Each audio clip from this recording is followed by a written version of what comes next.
Good afternoon, good morning, good evening, depending on where you join us from in the world. We are coming to you Saturday morning, 10 a.m. Eastern Time from Toronto, Canada. Welcome to our special show, The Unspoken Tears. My name is RJ Horner, and I'm the host of Open Up.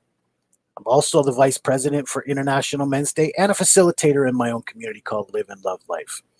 So, we are Voice of Men 360. We are associated with International Men's Day, and we've created the Unspoken Tears because there's a need to have these discussions and carry on the talks that people are not having. That's kind of why we represent Voice of Men 360. And Voice of Men 360 is a not-for-profit organization founded in 2020, based in Toronto, Canada, created because men and boys are seeking help and support in many areas of their lives.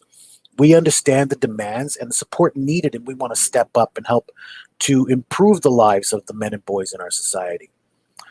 Voice of Men 360 was built out of this need to step up and to help provide those services that are missing and are unavailable to our men and young boys. We're part of International Men's Day, and International Men's Day is now serving over 21 countries in the world.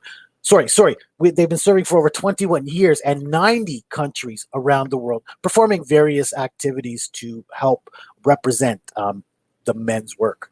IMD follows 6 pillars, which represent the overall well-being of men and boys, and we follow in those same footsteps. Men do have feelings, emotions, and stories. However, they don't show up. We try to hide them. Many of us think that only women are going through sexual abuse, domestic violence, human trafficking. Men also have to face these challenges in their lifetime, but they're never been talked about. There are many unimaginable stories behind every man. This is why we want to create a safe space and discuss openly and find ways to heal those who are vulnerable in our society. This show will take place on the second Saturday of every month from 10 a.m. to 11 Eastern Time. We'll bring experts and real-life stories to talk about. There will be one-on-one conversation, panel discussion, and info session. Today is our first show, and we're pleased to have Dr. Kelli Palfy, and we'll be discussing about her book, Men Too, Unspoken Truths About Male Sexual Assault. Dr. Kelli Palfy began her professional career working in adult and youth corrections. Here, she noticed a disproportionate number of males in the system.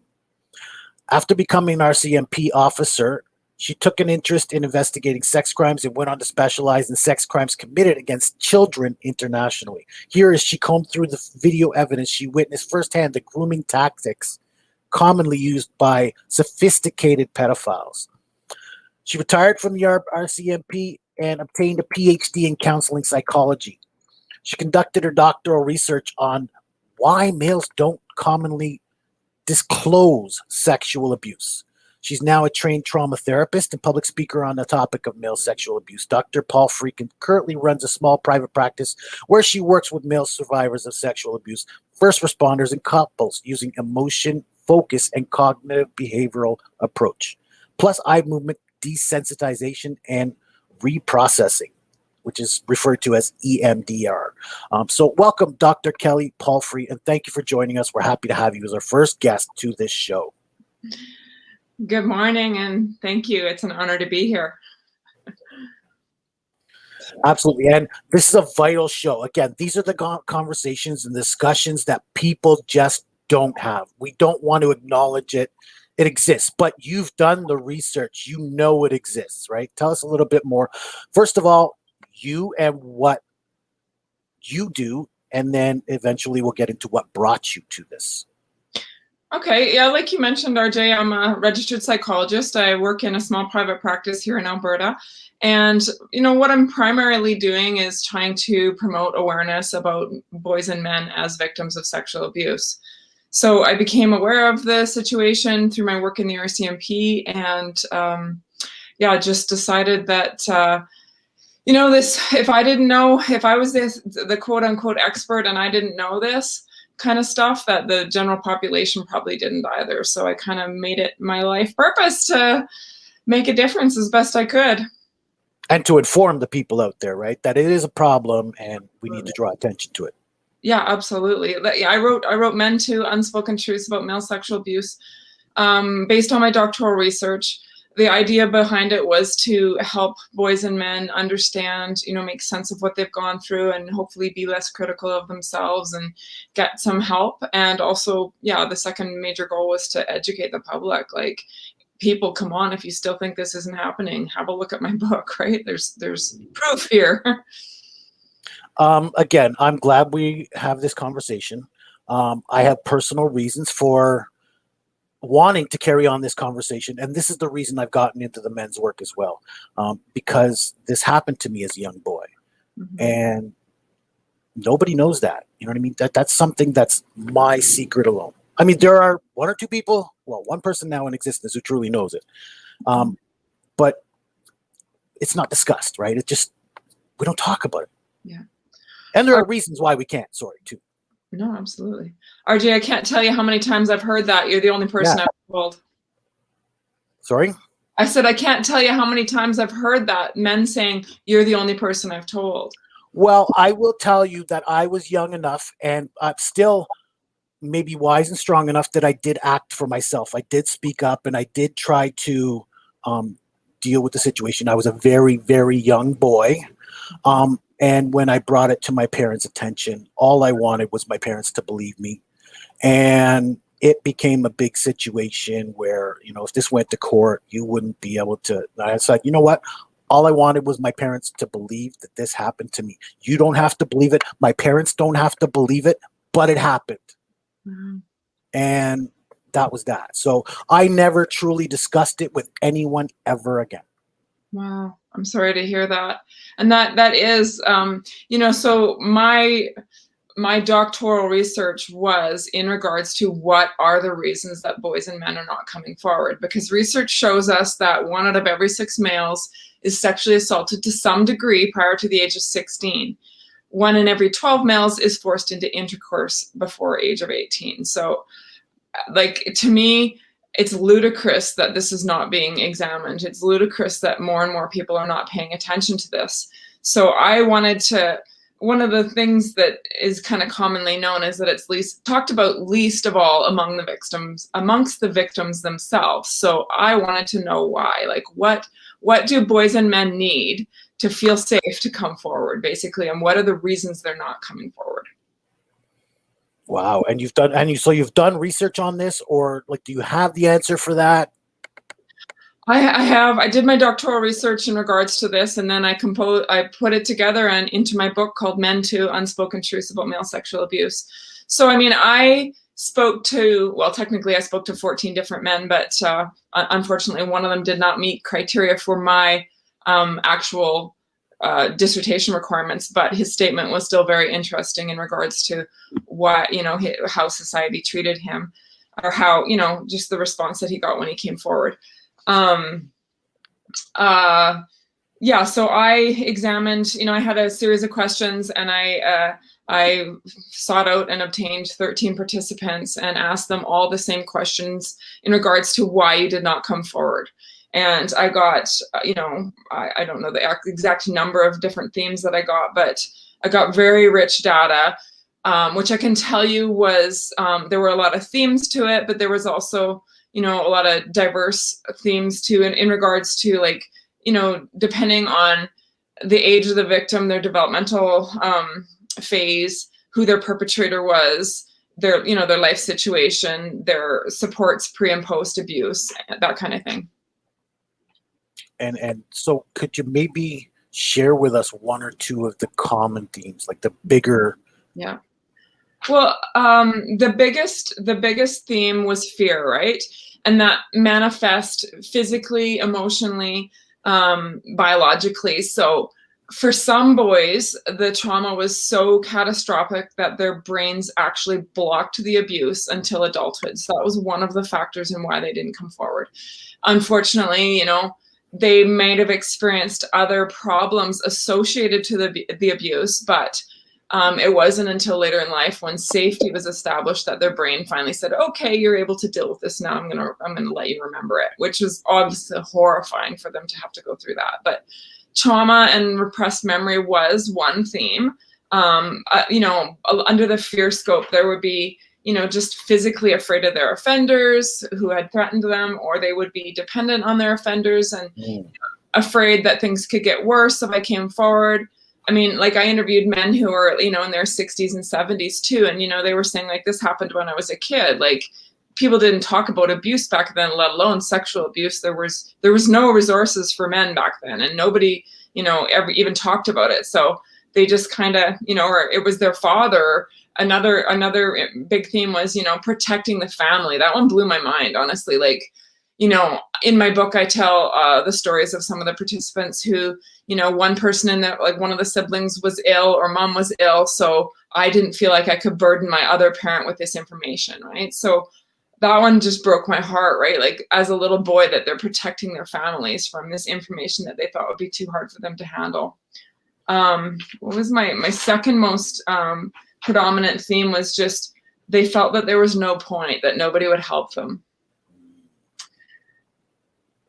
Felt trapped, or they'd tried to disclose and it had ended badly, right? They kind of test the waters of disclosing and it didn't go well. So they kind of retreat and don't say anything else, which sounds like it was a bit of your experience. Right.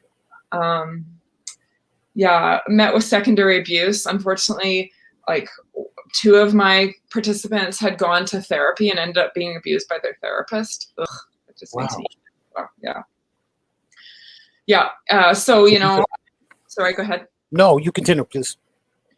A lot of them just felt like, this was actually a big one too, that they were kind of unaware of the impact of their abuse, right? Like they kind of go, oh, it happened when I was a kid, no big deal, right? But then when you start to unravel it, they recognize, oh my gosh, like this impacted my career choice, this impacted my choice of partner, this impacted my, ability to pay attention in school. So, they kind of just, unfortunately, I want to say boys and men are more likely to sort of self-deprecate and blame themselves for being dysregulated, or blame themselves for being unable to stand up to their abuser and stuff like this. And, they don't sort of recognize the impact of the abuse, and they just, choose to stay silent. And I use that word choose kind of loosely because research also shows us that boys and men will not talk about things that they don't hear other boys and men talking about. So, I mean, there's just so much to this, right? So like what you guys are doing, reaching out to the men's population and saying, hey, it's okay for us to talk about this. Like, I feel like it's just a matter of time before the floodgates open. Like, I hope so. I really hope so. And that's the mission here. And again, well, I'll go back to myself. Look, it's actually happened. There were 3 incidences in my life. First one was that one I mentioned where I was a very young boy, but I spoke up. But it also, a second one happened a few years later. These were friends of my father's. So that damaged relationships there. So there's 2 incidents, but I spoke up. I was able to stand for myself and didn't allow these situations to truly happen. So that's something not very many young boys can do, right? It just happens because they're unable to control the situation or overcome their assailant as it is, right? Well, and RJ, if you do read my book, you'll see that like I think 40% of my participants were abused by a bio parent that they were living with. Yes, it does happen with those close to us who so this one was, and because of that, it made me stronger, and it also made me not self-deprecating, but self-isolating, and maybe self-reliant. And as a young boy, I now shut myself off and knew I couldn't trust anybody. If I couldn't rely on my parents when it matters, how can I rely on somebody else? Right. Which just spoke to my second theme, which is like, there's no point, right? Nobody's gonna believe me. But I mean, I want to say that has changed, right? Since you were a little boy, like, I mean, there are enough people out there that will say, I believe you, right? And one of my participants, like he said, if you go to somebody and they don't believe you, find someone else. Like in today's day and age, we're not all dinosaurs, right? Mm-hmm. Well, it's just frustrating. You know what? I think once you tell that first person and they don't believe you, you kind of, well, why should I tell the next person? It was hard enough to tell that first person. Can I open up again? Like it's hard to continue that conversation with another. Absolutely. Absolutely. So I think we need to be open. That's kind of what our forum is all about. We need to be open and have these conversations and be willing to accept these conversations.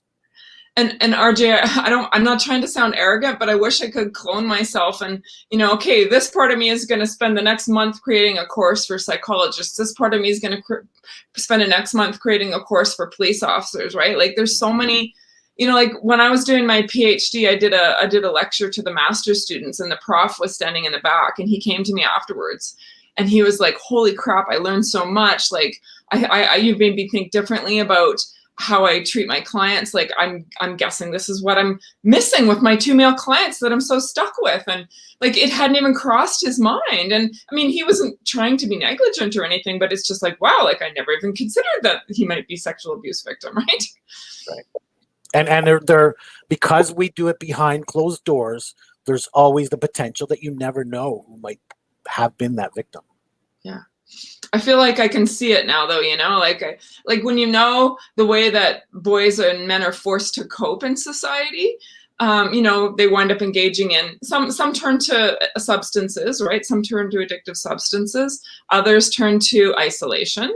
Others turn to hypermasculinity, like engaging in excessive weightlifting or, extreme sports, that kind of stuff. Anything to distract from their memories. Others engage in like excessive work, become workaholics, don't trust people, right? So I feel like, it's not so hidden once you start to see and understand like the consequences, right?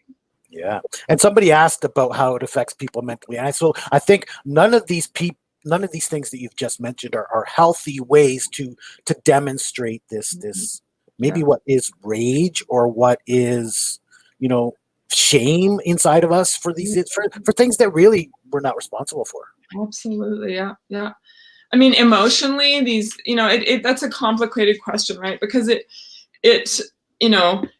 like there's not one size fits all, obviously, right? It depends on the developmental stage of the child. It depends on their pre-abuse supports, their post-abuse supports, who their perpetrator was, right? But, I mean, if in school, boys that are, dealing with this could not be able to sleep at night, for example, and then start failing school. So on top of dealing with the trauma of their abuse, they're now getting bullied by their peers because they're failing school, or being laughed at because they're failing school, that kind of thing, right? Or, falling asleep in class because it's not safe to fall asleep at home. So, I mean, emotionally, they have like, the symptoms of PTSD, the flashes, the fear, the avoidance, all that kind of stuff, low self-esteem, feeling isolated, then it just can snowball so quickly because, like I say, if a boy doesn't feel safe enough to fall asleep at home at night, guess where he's going to fall asleep? In class the next day, right? So there's just so many ways that sexual abuse affects any child. And so that's what we're all about here. I want to backtrack a bit because we talked about your credentials and where you come from. And you started with the RCMP. What made you want to get into the RCMP to begin with? Oh, wow. I grew up in a pretty dysfunctional home. I always say my parents fought every day, all day. And, I guess part of it was not feeling like I ever had a voice too. And I admittedly, I wanted that power. I wanted recognition. I wanted a sense of family, but I also kind of in my youth, I wanted to be a criminal profiler. So that movie Silence of the Lambs was all the rage, and I wanted to be Jodie Foster. I remember in my interview, I was like, but you will pay for school eventually, right? Like, and they were like, well, we do that every now and then, but but you do, right?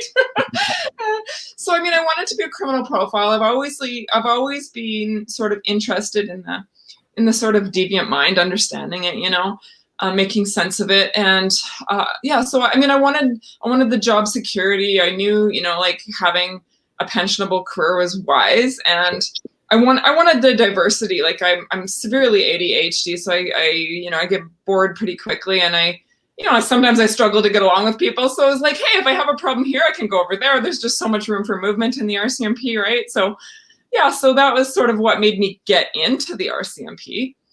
So you wanted the criminal mind, you wanted to understand the criminal element, criminal psychology, but you ended up heading in the career of sex crimes and dealing with that. What what led that direction? I think like actually early in my career, I dealt with a young lady a First Nations lady who had been sexually abused by her brother-in-law. And she was like itty bitty, like I think she was 4'9" and like 90 pounds. She was just a tiny little thing. And I mean, I had responded to one complaint that of an assault that had occurred. And when I got looking into it, there'd been multiple complaints, but nobody had ever put an end to it. And when I ended up like spending a lot of time with this woman. Like I would literally stop by her house just for tea and not push her to talk to me or anything like this. And after a couple of months, she agreed to talk to me about what was really going on. And she gave me a very detailed statement, and we ended up putting her offender in jail.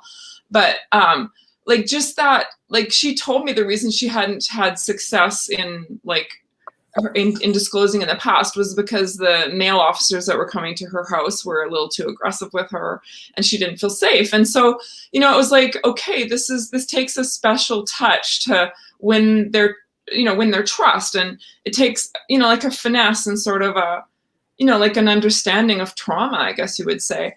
And it just, it broke my heart. Like this is not a one and done, you know what I mean? Like, you have to take that kind of time and establish trust and rapport with victims. And I just like, it wasn't good enough to just say, oh, sorry, you didn't get to talk in the first, sorry, you're traumatized. I'm off to the next call. If you can't talk to me, I'm not gonna, so I'm not going to spend time with you. So yeah, I wanted to be that person that they could trust. And it was super rewarding. I mean, I think I got Christmas cards, Valentine's cards, Thanksgiving's cards, everything. She sent me cards for years. And I was like she kept telling me how much I changed her life. And that felt good.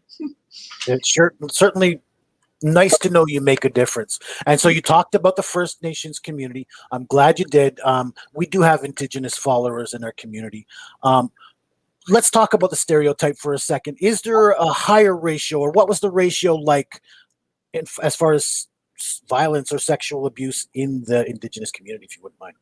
I mean, I didn't research this at all, but articles that I've read that seem credible indicate that, that the recidivism rate, the violence rate, the reoffending, or the rate of victims turned offenders is actually much more prevalent than in Western culture. Like I say, just based on articles that I've read, I didn't do my own research in that area, but I mean, it's not hard to see that their culture has been decimated by, the residential schools. You've got trauma victims breeding children and then not being processed, not having the opportunity to process their own trauma or to do their own healing.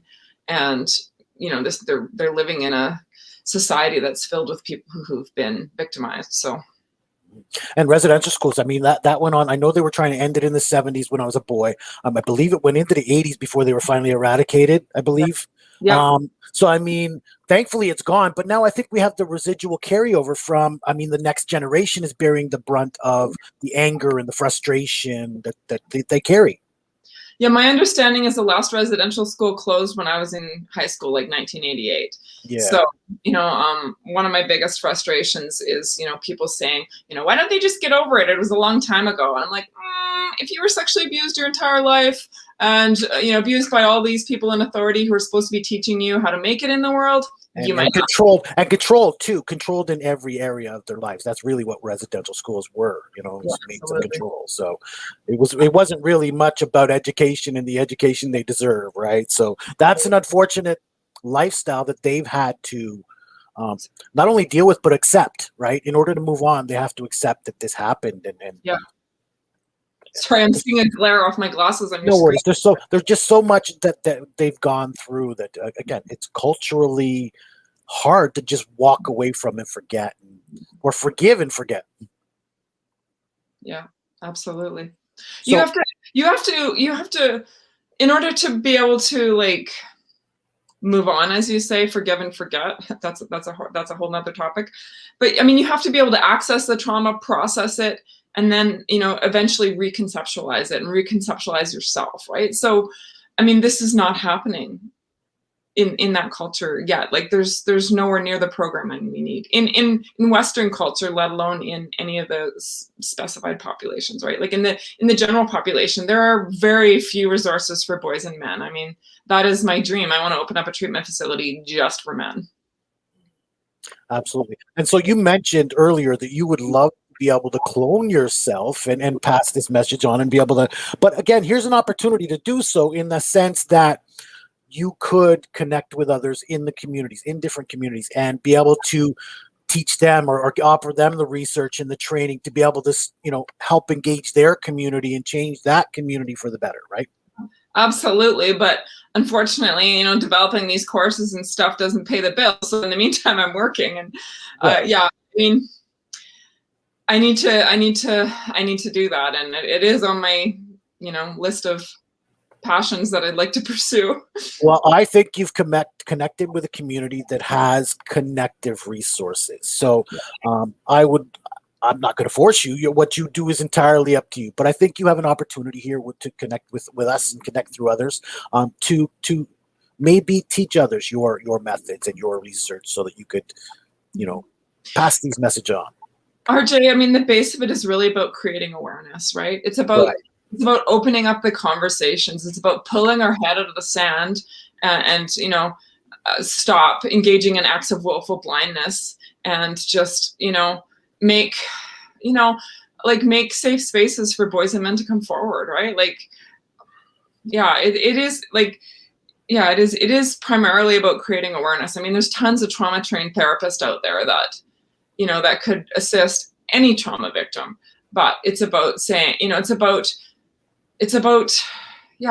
opening those doors. One thing that I always advocate to psychologists for is that advertise that you work with male survivors of sexual abuse. Because again, back to that idea that boys and men don't talk about things that they don't hear other boys and men talking about. So I get phone calls specifically from boys and men saying, hey, I was a sexual abuse victim. Can I work with you? And I'm like, yes, let's get started. Right. Whereas, in my book, I talk about the research that says, men will go into therapy for years and not bring it up, right? And if the therapist doesn't bring it up, they don't bring it up, right? Well, how much success are they going to have when they have not got to the root of the issue, right? Because, I mean, and it could be that they don't know about it. Again, they repressed Absolutely. it. Yep. They just don't want to talk about it for that shame or the fear. Yeah, and you're absolutely right. Sometimes it's a matter of them not recognizing, that this is the cause of that. I recently did some EMDR work with a client. We worked on shame. And I mean, he was presenting with so much anger, right? But when we worked on the shame, there was hardly any anger to process afterwards, right? Right, because that was the anger was the result of the shame, right? I was a very aggressive man for a long period of time. And whether I could relate it to my previous, sexual assault experiences or not, I'm certain that led to, again, I began to be self-serving or self-sufficient at that point, right? Mm-hmm. I didn't let other people in. So now all of that is built and put within me. So I've created walls and barriers that people can't brace. Absolutely. I feel like I can see that in you when I look at you, you can see, I recognize it because I had that barrier myself.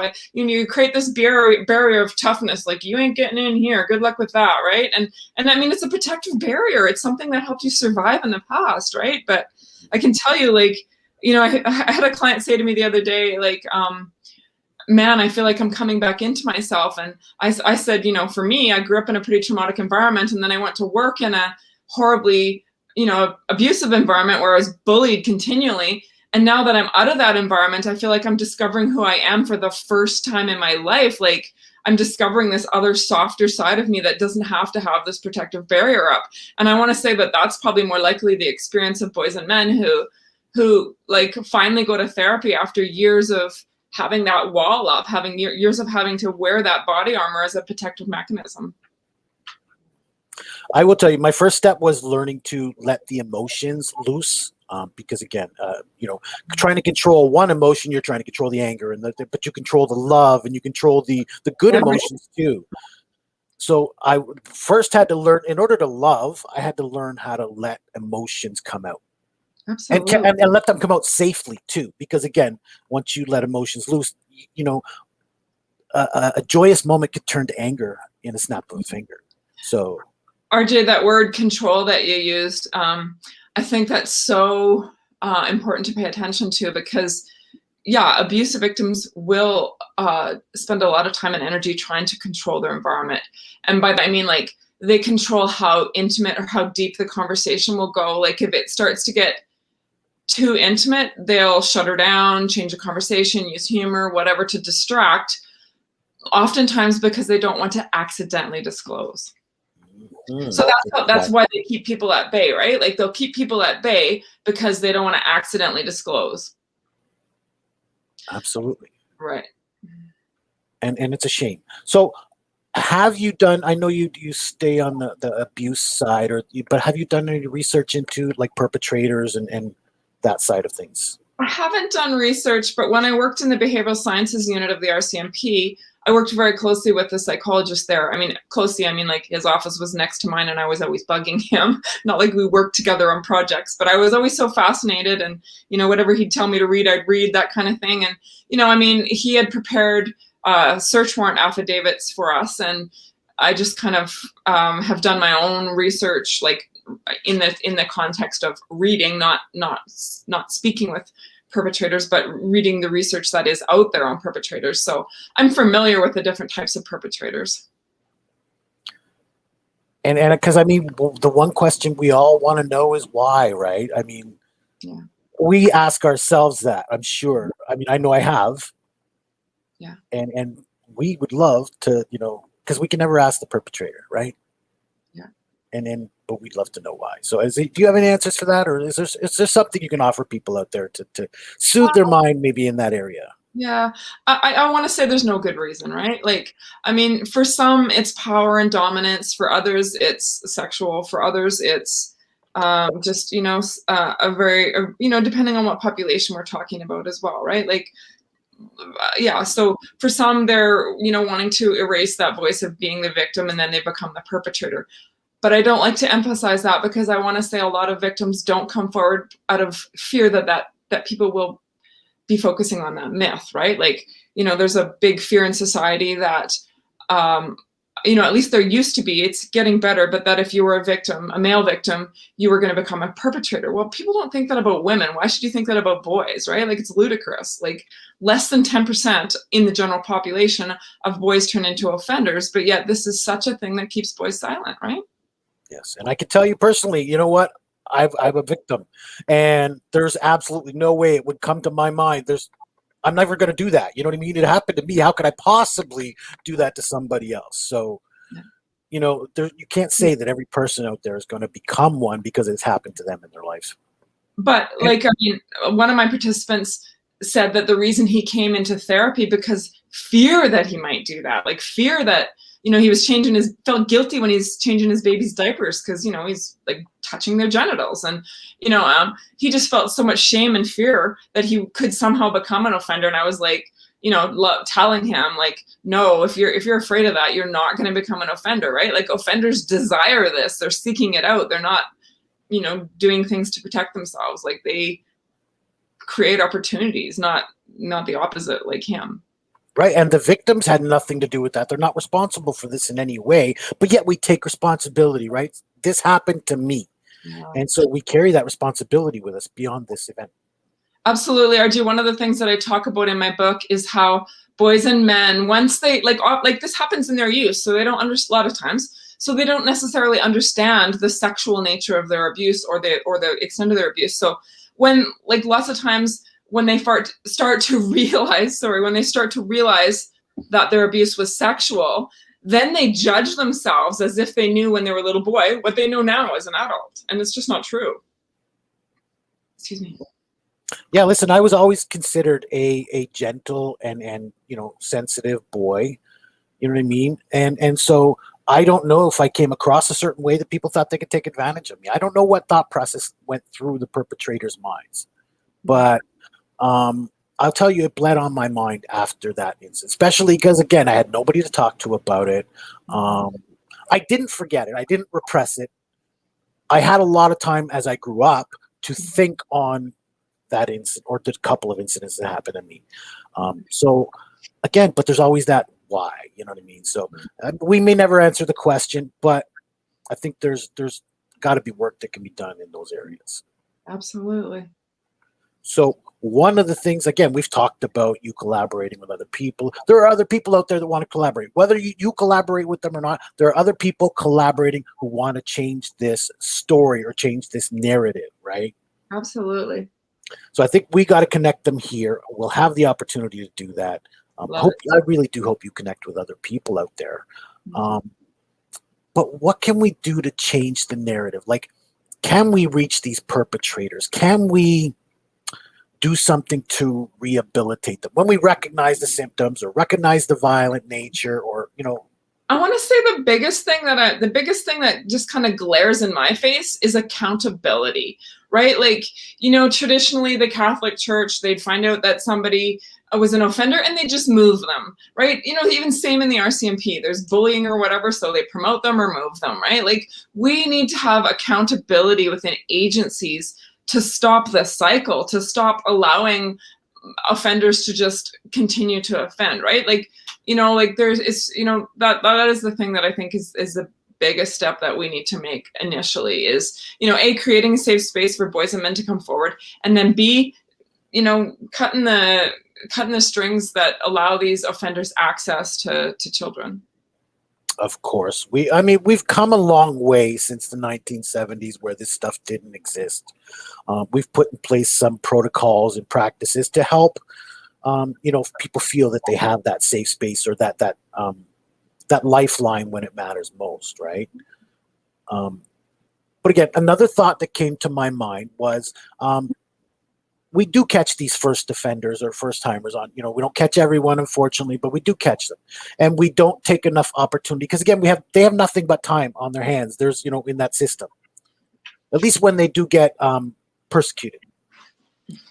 So why are we not utilizing that time to, again, have counseling, go to church? Like, these should be requirements that you're not going to get out unless you've passed these protocols. Absolutely. And I think, we can't, well, here's my thought. So if they really didn't want help, forcing them to get help's not going to change them. They'll just like lie and it's not hard to figure out what answer, for example, a therapist might want to hear, right? So I think unless they truly want to change, it's futile. And in some instances, I think, penalizing and keeping offenders in jail is one of the only ways that, we're going to be able to stop certain offenders, right? I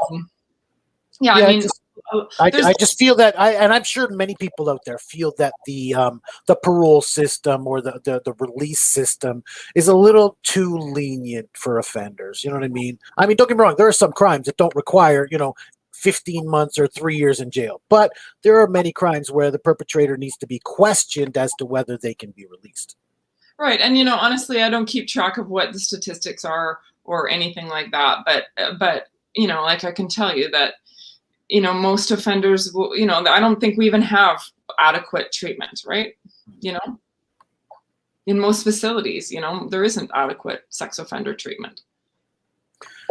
But there definitely needs to be. And we need to do work to change this. I'm not saying you're the individual or the one person that's going to make things happen, but you're certainly in a field. Again, you are a criminal psychologist by profession, hold a degree in that, and you are a former RCMP officer, so you can maybe carry on the message in that community, correct? You know what I mean? I'm thinking there's an opportunity there as well. There's lots of opportunities.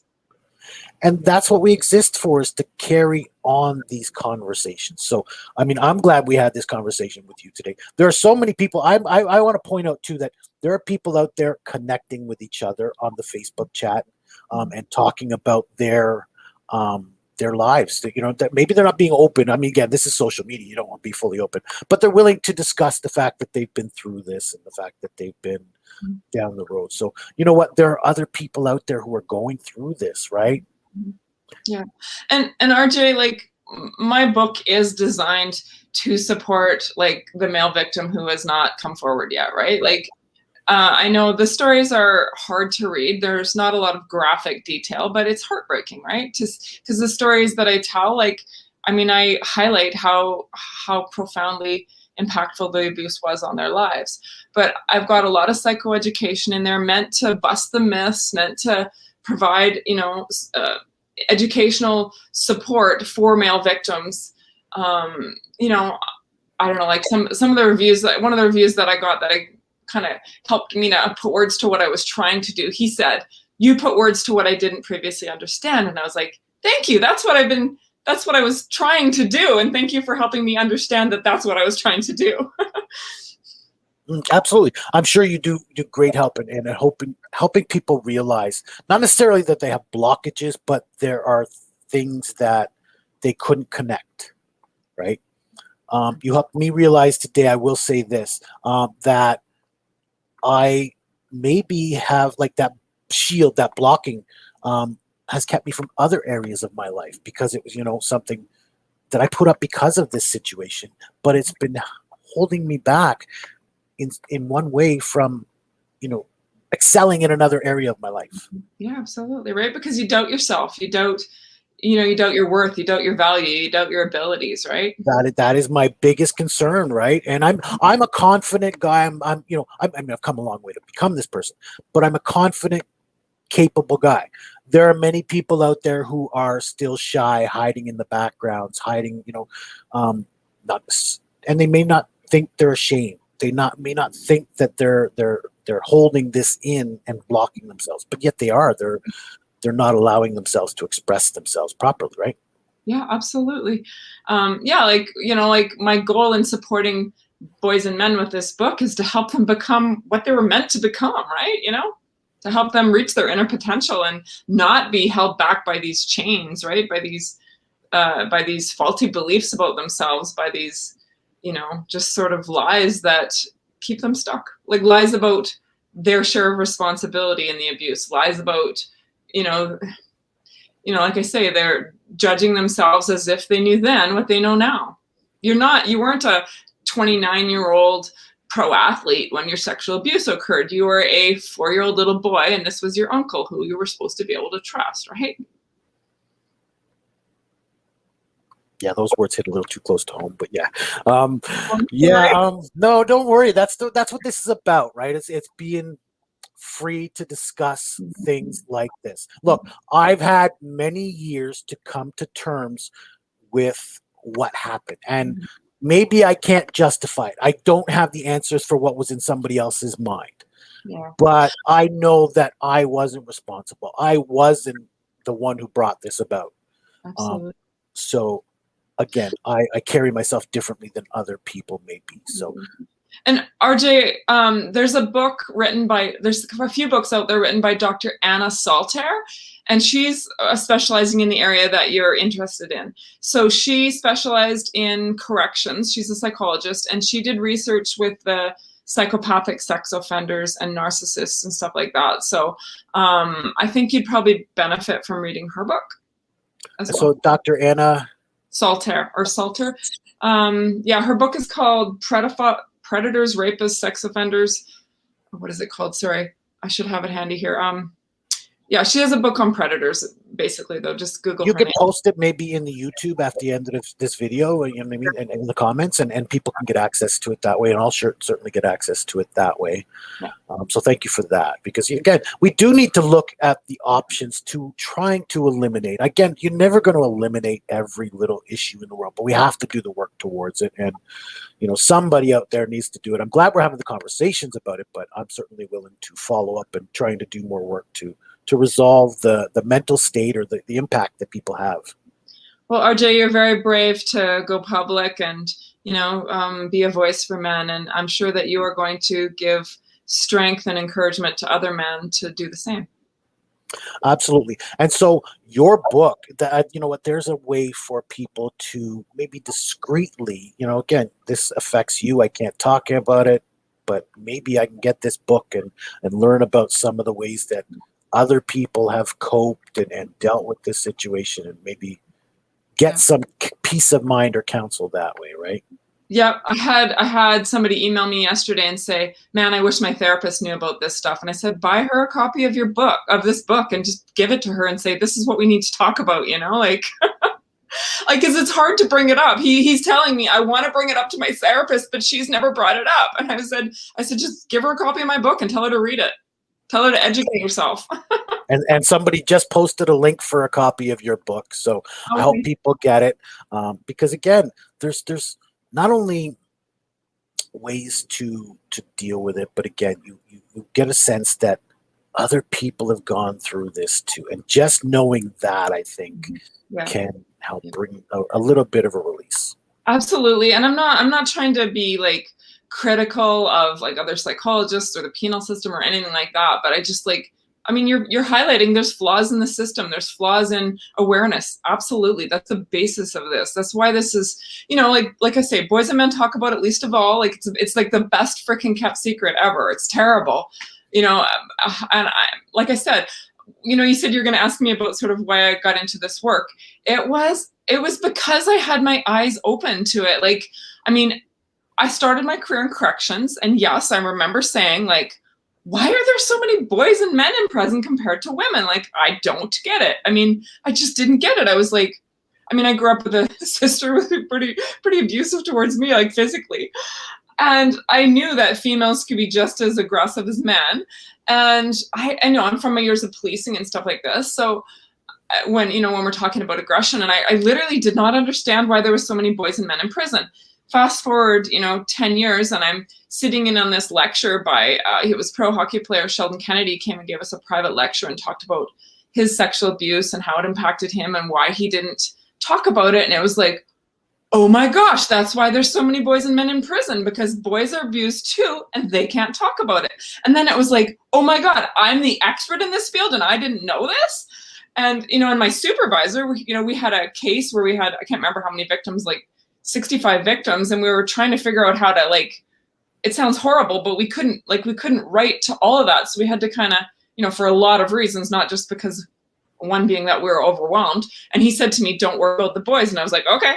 Like, I didn't even question it. And that is also a big part of why I do this work, because like those words haunt me, that I said, okay, like we won't research the boys and men, right? Like we won't try to identify the boys, because, in my mind, we couldn't prove they were victims, but now I know better, right?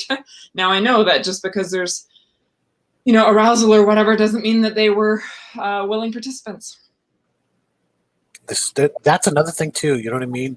There's so many people who probably get taken advantage of because the perpetrator sees the arousal, as you mentioned, you know what I mean, and thinks, oh well, you're enjoying this, so let's continue. And no, they use it against the victim. They will use it as evidence, right? Like that's what I'm saying. That's what I'm trying to say. Yeah.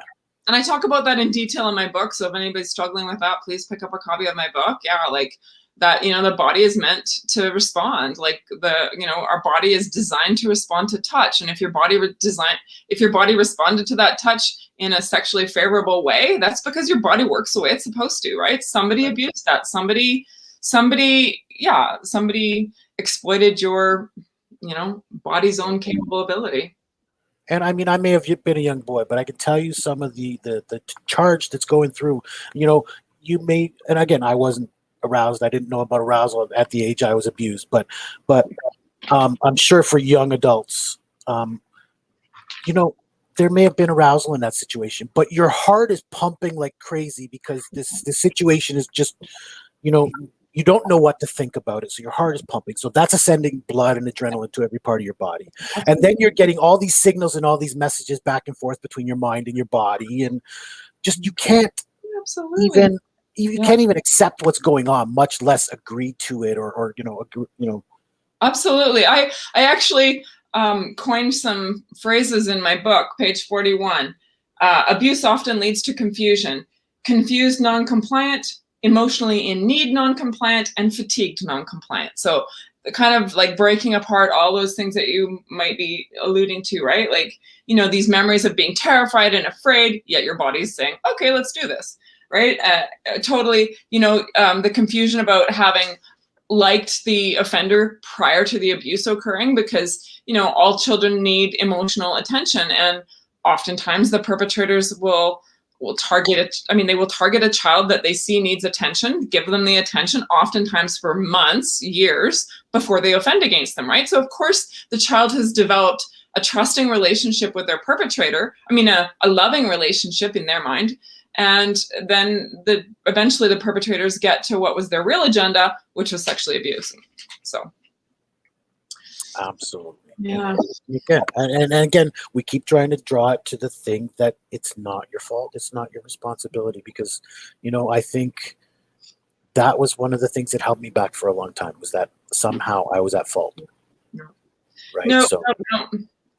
And nobody would blame a little girl and say she's at fault. So why would we say a little boy's at fault, right?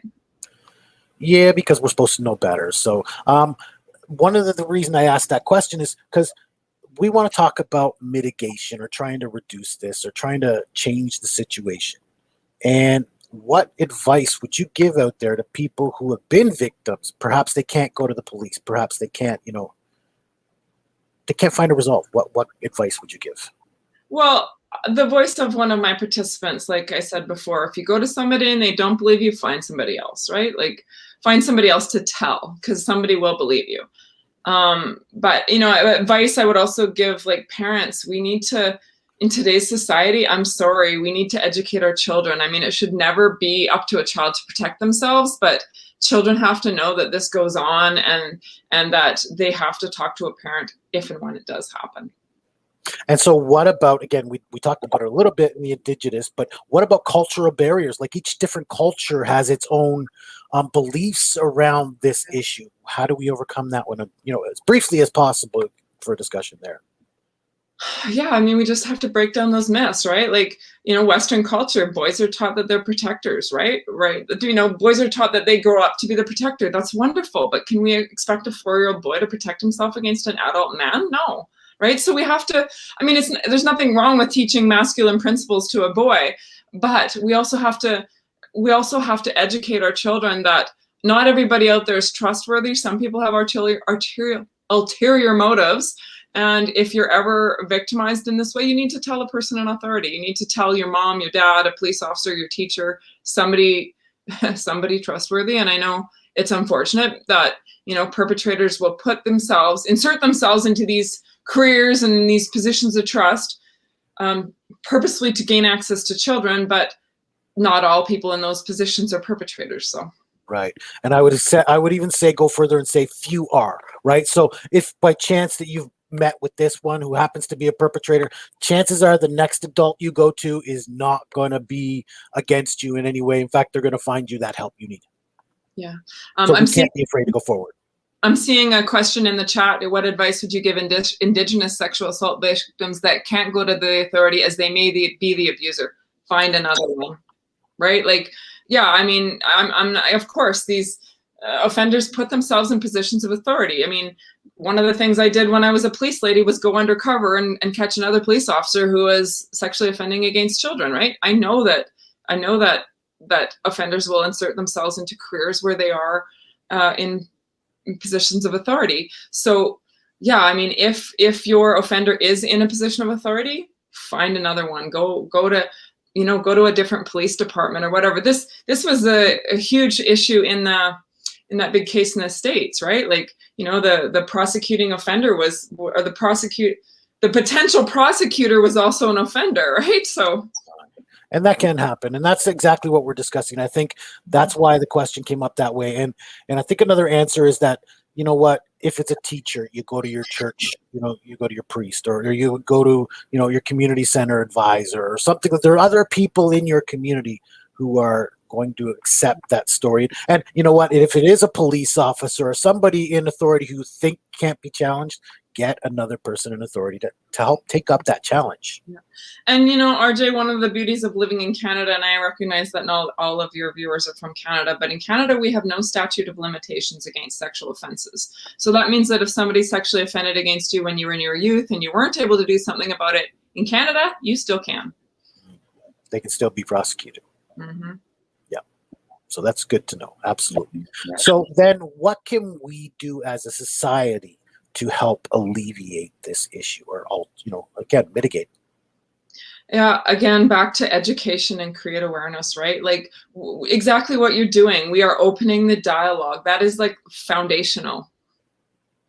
We're opening the dialogue. We need people to we can't do this alone, right? We need everybody to step up. We need everybody to be aware. We need everybody to put this on the table. Absolutely. And that's what we're about here is carrying on the conversation. We're about opening up the message and spreading the voice, right? And so all I can say is thank you for bringing this forward to us, especially as our first guest. My pleasure. This is definitely a powerful topic that needs to be discussed. I'm proud to carry on that discussion. Again, it happened to me as a young boy. I'm willing to have that discussion. Not many people are. So I think by having that discussion and being willing to, at least me, and maybe we can get other people willing to have these discussions, we'll start to have a face or change things gradually with time and work. Mm-hmm. And you're going to continue on your work. So what kind of work are you going to be doing moving forward? Do you have any specific projects other than the book? What do you have going on right now? Well, myself and a colleague are creating a children's book series because, adults often struggle to be able to have those conversations with children. So we are creating a 3-book series that parents could literally just read to their children to educate them about the things they need to be aware of. So that's what I'm doing right now. And in the future, I do want to create some courses for police. And right now, I'm just trying to do podcasts and create awareness and promote my book. And in the future, I hope to, have proper staff on board to help me create a course, that kind of thing. But yeah, it all costs money and it all takes time. And some of that digital stuff I'm just not so good with. So I need a team. And you just put it out to the universe today, right? You just let people know you're looking for this moving forward and you want this to happen. There are people out there I know there are people who took interest to your topic today. I know people have purchased your book today. I can see all of this going on through the chat. So you've drawn some attention. The message is out there and people are interested in your work. So, and RJ, it is my heart's desire to assist in the First Nations population to make change and transform their culture. We need to replicate a study. We need to do a study just in that population. I mean, I might change my questions or whatever, but I was I was just before this show, for example, I was because I knew you were going to ask me a question about the Indigenous population. So I was looking through the research articles that I had about the statistics. It was frickin' Statistics Canada, and they had female victims of sexual violence, and then they moved on to violence against women, violence against families, but there's no mention of men. Makes my head want to pop off. Why? You're not even studying it. You're not even asking these questions. This is ludicrous. Yeah. So, and the study does need to continue, and we thank you for your work. Again, and thank you for bringing it to us. I also recommend that you and everybody out there go out and utilize the chat. There's a lot of networking going on, and that's how we're going to connect and move forward. Because I actually seen there was some people even want to connect with you. So, KelliPalfy.ca, KelliPalfy.com. And there's how you reach out to her, folks. There's work to continue there. She is the author of the book Men Too. And what's the subtitle again? I don't have it right in front of me right this second. It's Men Too, Unspoken Truths About Male Sexual Abuse. Available on Amazon, Barnes & Noble, Chapters, Indigo. Wonderful. Thank you. Thank you for joining us. Thank you for bringing this topic to us, Kelli. Dr. Kelli Palfy, and sharing your knowledge and experience with us. It's my great pleasure. Thank you for having me on the show. Oh, absolutely.